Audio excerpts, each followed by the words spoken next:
Kenessi ou la rançon du sang est sous-titré Dans les méandres de la cybercriminalité est le titre de la nouvelle pièce de théâtre de l'auteur béninois Oseni Yaya, écrivain, promoteur des bibliothèques, le cabaret des lettres et des arts, chroniqueur littéraire et journaliste. Volumineuse de 190 pages et composée de 10 actes, cette œuvre amène les lecteurs dans l'univers du vaudou Kenessi. L'auteur y dévoile les facettes obscures et terrifiantes de la cybercriminalité, montre comment les cybercriminels se servent du Kenessi pour apporter leurs victimes et propose des solutions pour mettre fin à cette pratique occulte dans un pays où la dématérialisation de l'administration est en plein essor. Le lancement de l'ouvrage a eu lieu le samedi 19 octobre 2024 à la Bibliothèque Bénin Excellence de Cotonou en présence de parents, amis, collègues, étudiants, d'une forte délégation du village français du Nigeria, d'autorités politico-administratives, de passionnés de littérature, ainsi que du soutien remarqué et remarquable de sa famille politique, le Bloc républicain. Publié aux éditions Fous sans frontières, Oseni Yaya met en lumière les motivations diaboliques des cybercriminels, mais aussi et surtout le rôle des républicains dans la lutte contre la cybercriminalité. Articulée autour de 10 actes, cette pièce de théâtre nous fait découvrir un univers fictif appelé Titien, où s'entremêlent et s'entrechoquent 53 personnages.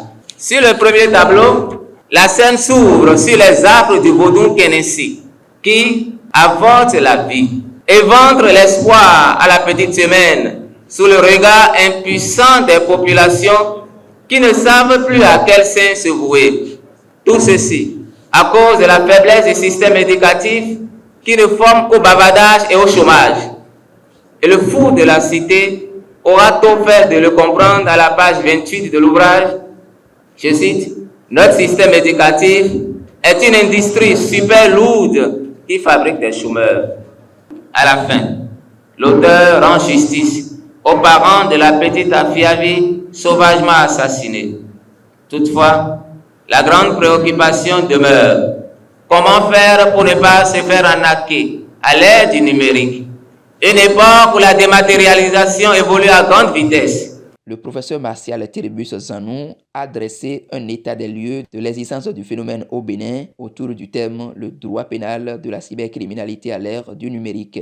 Le procureur spécial de la CRIET fait ressortir plusieurs constats, à savoir principalement qu'au cours des 6 ans d'existence, 6300 procédures, dont 55 dossiers de corruption, 116 procédures de détournement de deniers publics, 1956 procédures en lien avec la cybercriminalité. Ce bilan fait place au fait de cybercriminalité en pole position dans le bilan des procédures examinées. Vous convenez avec moi que les chiffres relatifs aux dossiers en relation avec la cybercriminalité démontrent l'ampleur des défis posés par ce type d'infraction en République du Bénin. Droit pénal de la cybercriminalité, c'est toutes les infractions pénales qui sont commises via les réseaux Internet et sont punies par le code pénal. La cérémonie de lancement s'est aussi déroulée en présence de l'enfant-maire de la ville de Cotonou, demoiselle Louane Pativor, qui a souligné un aspect important du phénomène. Malheureusement,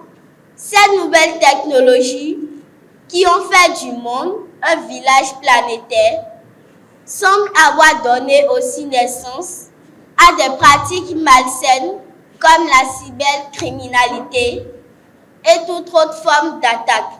C'est d'ailleurs ce que dénonce le sieur Oseni Yaya dans son livre. Dans cet ouvrage, il nous amène dans les méandres de la cybercriminalité.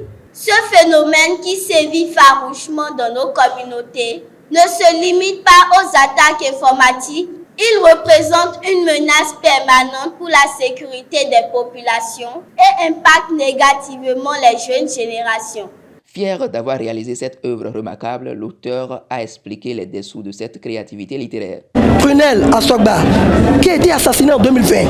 Moi, j'ai commencé à écrire l'ouvrage en 2019 et je vis à Sainte-Rita. Elle a été kidnappée à Misseba. On l'a assassinée à Sainte-Rita. Ses organes prélevés pour faire des savons dits de chance, pour nourrir ne serait-ce une cruelle divinité. Révolté, je me suis dit qu'il fallait s'insurger contre, dénoncer, dire il faut que ça cesse. Moi, j'ai vu des gens comme Bertin Corvi qui étaient heureux par rapport à cet ouvrage. Il m'a rappelé, c'est comme s'il avait lu l'ouvrage. La divinité Kenefi est une divinité de guerre. Elle ne vit que de sang. Elle est incontrôlée et incontrôlable. Elle n'a pas de prêtre, elle n'a pas de prêtresse. Aux mains de jeunes, elle devient une âme de destruction massive. Voilà à peu près de quoi il s'agit. C'est une œuvre panafricaine. Elle parle des crimes rituels au Bénin, en Afrique et dans le monde. Donc quand vous lisez, vous allez vous replonger dans cette horreur-là, dans cette barbarie. Avant cette pièce, il avait écrit Tam Tam de mon cœur, Les lames de mon peuple, Le jardin sans fleurs, Patrice Talon ou Les fleurs de l'espérance et Le labyrinthe de la poisse. Pour conclure, il a remercié toutes les personnes qui l'ont soutenu dans la réalisation de cet ouvrage. Cette pièce de théâtre est disponible dans toutes les bibliothèques du Bénin au prix forfaitaire de 5 000 francs CFA ainsi qu'en ligne.